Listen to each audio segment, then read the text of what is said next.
Hi everyone, this is Virginia with 13 Design, and I'm here today to go over how to make your tote bag kit. So if you've purchased a tote bag kit or you're just interested in decoupaging a tote bag that you might have at home, I can help you do that. Did you know you could decoupage on fabric? You sure can. So let's get started. If you purchased one of my Decoupage tote bag kits, thanks so much for supporting this woman-owned business. So we're gonna go through what's in your kit.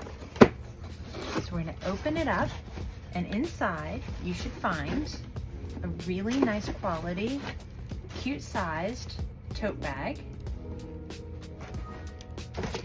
a brush for application, some twine and ribbon, and then yours will also have a small container of fabric glue.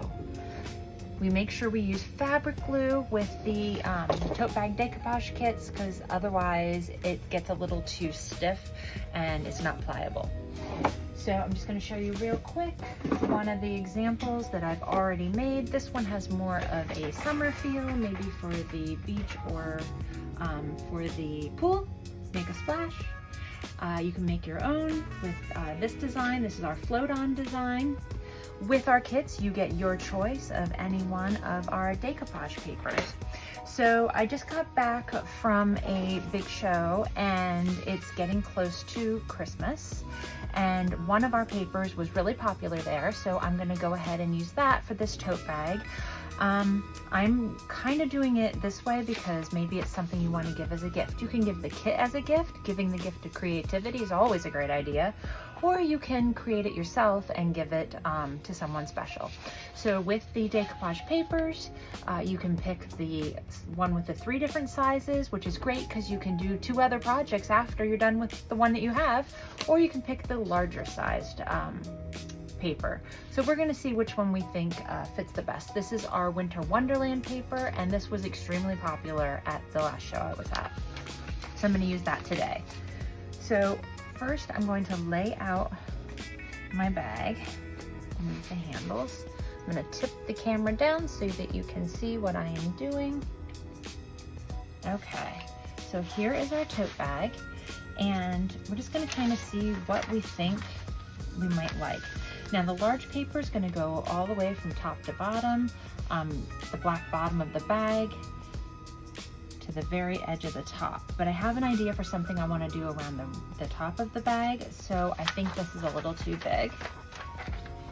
So I'm going to look at probably the medium size, which is the size that was used in the example that I showed you.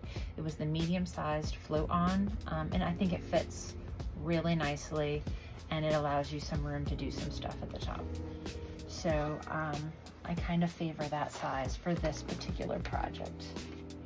So yeah, we're going to use the medium size. I do have one here that I already started using, so I'm going to save that one and go ahead and use it. And as you can see, I've already done a project with one of the designs here, so I'm actually getting 3 projects out of this one sheet of rice paper. So first things first, you're going to protect your surface. I have, you can tell, I use my cutting mat quite a bit, and I'm in my craft room. So if you're working at your dining table, you want to make sure that you protect your surface first. The other thing I'm going to go ahead and suggest with this, this is a pretty thick canvas, so it shouldn't be an issue, but we're going to go ahead and slide a piece of paper in between. Find a piece of paper here. I might not have just a piece of paper, so I'm actually probably going to just use my extra, this one here, because I really don't think it's going to go through, but a piece of paper, cardboard, something, you're going to want to slide in between. So you're basically putting it in the bag, and that's just to protect it as we're gluing it on and everything and painting, it won't soak through to the opposite side of the bag. So first things first, I'm going to scoop that off to the side and I'm going to cut out my design. Now, you can use scissors if that's what you happen to have at home. That gives you obviously a very blunt edge because you're cutting with scissors. Or you can use the water brush, which is actually what I'm going to use on this because I really like how it looks when you use the water brush with the rice paper, it has a very fibrous consistency, so it gives it a really nice soft edge as you get a controlled tear with the water brush. Tissue paper, same thing. It doesn't have the fibers, but it does give you a nice soft edge. So if you're using one of our new 18-pound tissue papers, same thing, you'll get a nice soft edge. So with the water brush, you're just gonna fill the chamber with water, and it just has a brush at the end where the water comes out. I'll just give her a little squeeze here to get it started. You can see the water comes out. If you don't have a water brush, you can most certainly just use a brush and some water. It's just you're gonna have to keep dipping it back in. So since I have the water brush, I'm gonna go ahead and use that. You don't wanna use a real big brush. And you can see here, I had a little spot of water. It's starting to soak in. So I'll start on that side first. So the first thing I do is go all the way to the edge and I decide where I'd like it. I'm going to keep this the rectangle shape. You can cut out the trees completely by themselves if you'd like, but I'm going to keep this right along the edge. So you can see what the water does to the paper, and it just makes it easier for you to do a controlled tear so that you're not zigzagging all over the place. If you're not happy with the tear, you can always go back in and do it a little bit more, or get rid of some jaggedy edges if you want. If you get too much water on your paper, don't worry.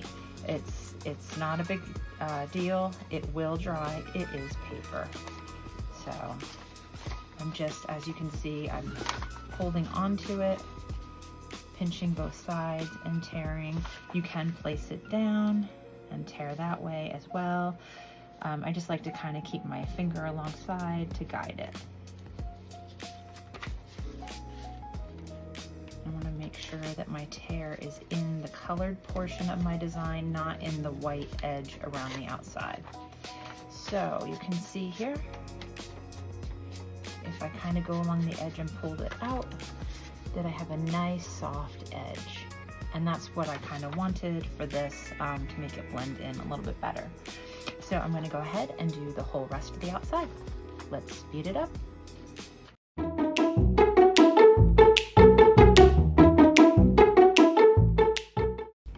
Okay, and then I'm just going to go around the outside here and pull it outward so that the fibers are kind of sticking out, and I can see if I need to go back in and do any more trimming with the tearing, or if I want to round the edges or anything like that. I'm going to go ahead and leave mine the way it is, and just make sure that it fits on the surface where I want it to. I have made that mistake before. I speak from experience when I've torn something very nicely all around the edge and then realized it was still too big for what I was putting it on. So with this bag, you shouldn't have that problem. Just make sure it fits the way you'd like it to fit, whether it's down in the corner, right in the middle, up at the top, wherever you'd like. I'm going to center mine, but just make sure that it fits.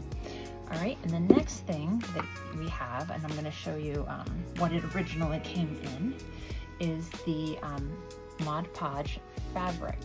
So when you open this, yours will come in a container like that. And when you open it, I've used mine quite a bit, it's going to be really thick. Now yours won't, because I think I watered down just a little bit for you, because otherwise it's a real thick. It is, like I said, fabric glue, so it's very pliable. And that's what makes it different than just using regular Mod Podge. You can see here, trying to get it out. See, it's real thick. And here, I'll just show you. Yeah, so I'm gonna water it down a little bit because I don't want it this thick. It's a little too thick for me. I'm gonna let this sit on its side so maybe it can come down a little bit more. But for right now, that's enough for what I need to do. So I always keep my water bottle handy. I like to wet down my piece before I stick it. In this case, I'm going to use it to water down my glue. So I'm just going to squirt some in there. And then your kit comes with either a brush or a foam applicator. You can use either or, it doesn't matter. I had someone actually in one of my classes use her hands, kind of finger painting. She was having a little bit of fun. So it's up to you, whatever your preference is. There's no wrong way. So I'm just gonna mix this up real good. And I don't want to water it down too much because that kind of messes with the adhesion of it. And it's kind of lumpy and chunky and all that, and you just, like I showed you, it's a real thick glue, which makes it nice and pliable, and you're able to bend it real nice with the fabric. You probably saw cookies. This is my parchment paper, which I also use we'll use that in a little bit. If you have parchment paper, it's always helpful. It's a crafting staple. So I think I don't have enough in here. I'm gonna add a little bit more and try to get it as smooth as possible. You don't want any lumpy glue or anything like that because that will cause lumps and bumps in your paper. So the first thing I'm gonna do is explain. So normally when we decoupage, I would have you put the glue on the surface, then place your design on top and smooth it out. This is fabric. So if I put glue on this, it's gonna completely soak in, and by the time I go to stick this, it's not gonna adhere real well. So what we are going to do, I'm gonna slide this over. I'm gonna do it on a paper towel. So I'm just gonna take my design and flip it face down, and I'm going to put a thin coat of the Mod Podge from end to end. Make sure to pay special attention to the edges. And this is essentially creating like a sticker, if you want to look at it that way. And that just ensures that the paper is fully covered. And if you see any lumps or bumps from where maybe you didn't get the glue mixed completely, you can go ahead and get those out. But like I said, pay special attention to the edges because we want that to adhere. And I'll show you a little trick at the end for getting that nice and flat and get a nice seal around the edge. Okay. Now, line this up. Now take it, yes, your fingers will get messy. And I'm going to place it where I would like it. I don't really measure things. If you like to measure things, please do. I don't. I like to eyeball things. And you are able, you do have a little bit of time here to move it around if it's not exactly where you want it. And then you're just going to smooth it down, pressing it down to get it to really adhere to the fabric. Okay, but you're still going to see some areas where it's stuck up a little. I'm also going to go around and do this to the edge because I like that fibrous edge. I want to make sure that that shows. So I don't need a whole lot of glue, just enough. And try to get it as smooth as possible. You don't want any lumpy glue or anything like that because that will cause lumps and bumps in your paper. So the first thing I'm going to do is explain. So normally when we decoupage, I would have you put the glue on the surface, then place your design on top and smooth it out. This is fabric. So if I put glue on this, it's going to completely soak in, and by the time I go to stick this, it's not going to adhere real well. So what we are going to do, I'm going to slide this over. I'm going to do it on a paper towel.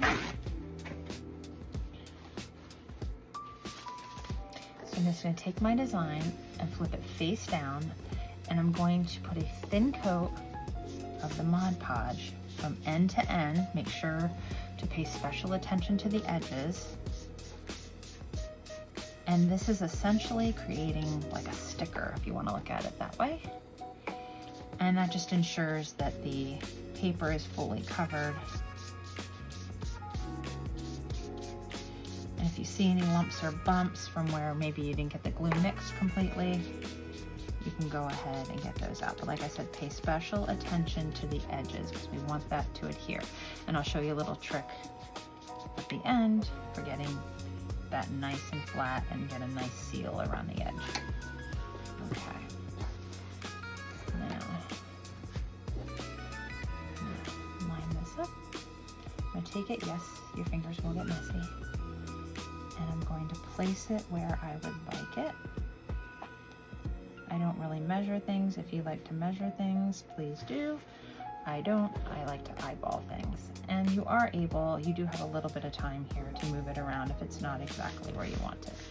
And then you're just going to smooth it down, pressing it down to get it to really adhere to the fabric. Okay, but you're still going to see some areas where it's stuck up a little. I'm also going to go around and do this to the edge because I like that fibrous edge. I want to make sure that that shows. Then I'm going to fire up my iron. What do I do with my iron? Here it is. So I have an adorable little crafting iron. Maybe you have one too. You don't want to steam this when you're heating it. And by heat setting it, we could do it with a hair dryer if you don't have an iron, but an iron is preferable for this step. So I'm going to go ahead and get my parchment paper like I told you about. I like the little pop-up sheets. They make it a little bit easier. I'm going to lay this face down on the design, and then we're going to iron right over top. Okay, once your iron is hot, you're just going to go over top of the parchment paper, just really setting the design, just slowly going over it, making sure that it's sealed down nicely. You want to do this prior to putting a top coat on, because if you try to do this after the top coat, it will stick fast to the parchment paper. Well, it won't. You can peel it off, but it's going to make a mess, and it's going to peel the top coat off. So really going to pay special attention to those edges, because if an edge comes loose, you know, it's going to peel off. So we want to make sure those edges are really, really good. Like I said, you can use a regular iron, just no steam. Don't use steam. Okay, I'm going to lift this up and just kind of see how we're doing here. It still feels a little bit damp. I'm going to go ahead, now that it's ironed, and hit it with the heat gun. You can also use a hair dryer. It doesn't matter. They all kind of do the same thing. Twist it here.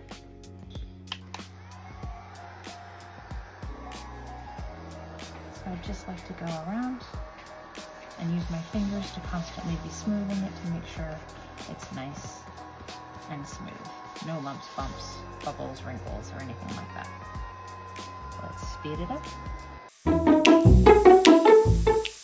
Okay, so once you're certain that it's adhered nicely, we're going to go ahead, and it's dry, we're going to go ahead and put on the top coat, which is just more of our glue, watered down just a little bit if you need for it to be. You can see the consistency of mine here. It's just a little watered down. You can continue to use your sponge applicator if you choose, or you can use a brush. I prefer to use a brush for this step, and it just is easier to work with. Obviously, it's one of my favorite brushes because it falls apart.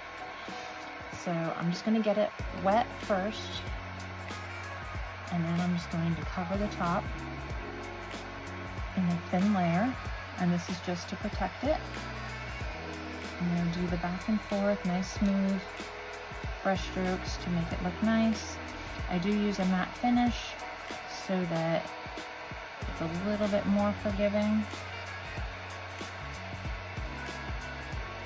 as far as brush strokes and all of that are concerned. You might want to put 2 layers on here to really protect it and just be certain that you got every bit of it. From edge to edge you're going. Now I'm not going over onto the fabric. We're going to do that last here, and I'll show you how we do that. Alright, so the last thing we're going to do is get a little bit of this on our brush, and I'm going to go around the edge specifically just over onto the fabric a very little bit. I don't want a big line around my design, and I don't want to do it too thick. So as I put it on, I'm going to thin it down and make sure that it seals that edge really, really nice. If you don't do this, there is a chance that it could peel up with wear and tear. So we're just making sure that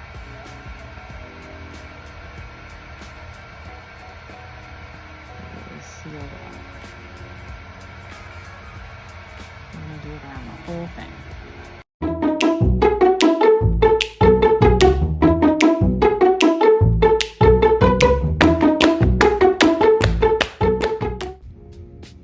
So now I've gone around the whole edge. I've sealed it up real nice. If there's anywhere that you think needs a little bit extra, you can go back and hit that again. And like I said, just over the edge onto the fabric, just a very little bit. I'm gonna go ahead, because that first layer is pretty dry, and I'm gonna put on a second layer of the top coat, which is also the Mod Podge fabric, watered down. Nice smooth brush strokes. I'm going to go in the opposite direction that I went the first time to make sure that it is completely sealed. Again, I'm just going to make sure along the edge is sealed really, really good. If I see anywhere that's starting to lift up a little. And then I'm going to go in and hit it with the hairdryer or heat gun just a little bit more. And as it dries, I'm just going to use my fingers to smooth it over to make sure there's no lumps, bumps, or leaks.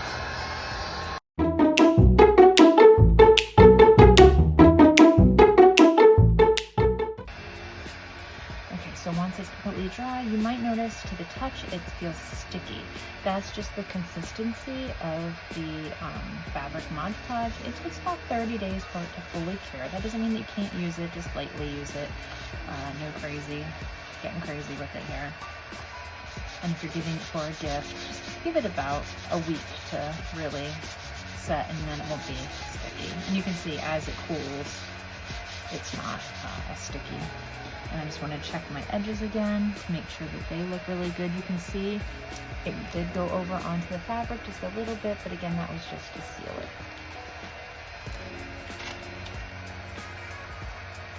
I'm gonna set my glue aside here. And at this point, if you wanted to be done, you could be. Like I had mentioned, that the kit does come with some twine or ribbon. I actually am thinking of using something like this that I just had around my house. And what I would do is just glue it on or stitch it on.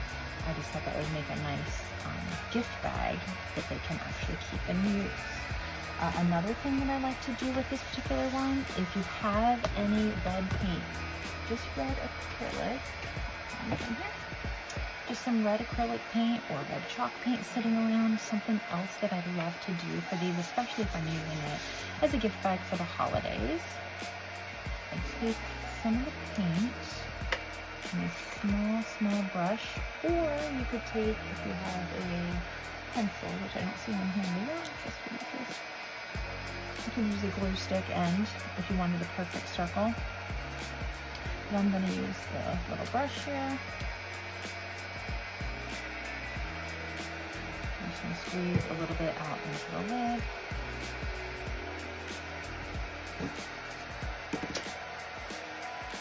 And I like to make it look like there's a little red ball hanging.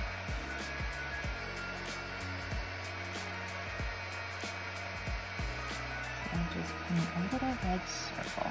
I like to do a couple layers to give it that opaque look.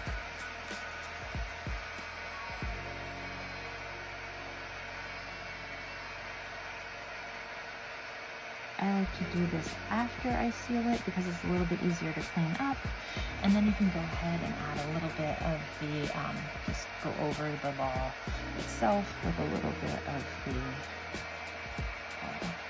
Mod Podge sealer. But I think that looks good like that. And then what I would do, probably shade it a little bit. Doing the circle is really easy. Really not a hard, if you're learning shading for the first time, probably the easiest thing to learn shading on. I'm gonna get a little bit of black here. And just go around the bottom side of it with some black.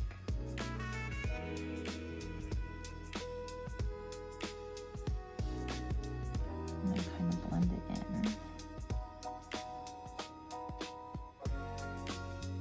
But this is only if you have it sitting close by. And it's just a suggestion. Your kit does not come with paint, but a lot of people who are regular crafters do have the acrylic paint on hand.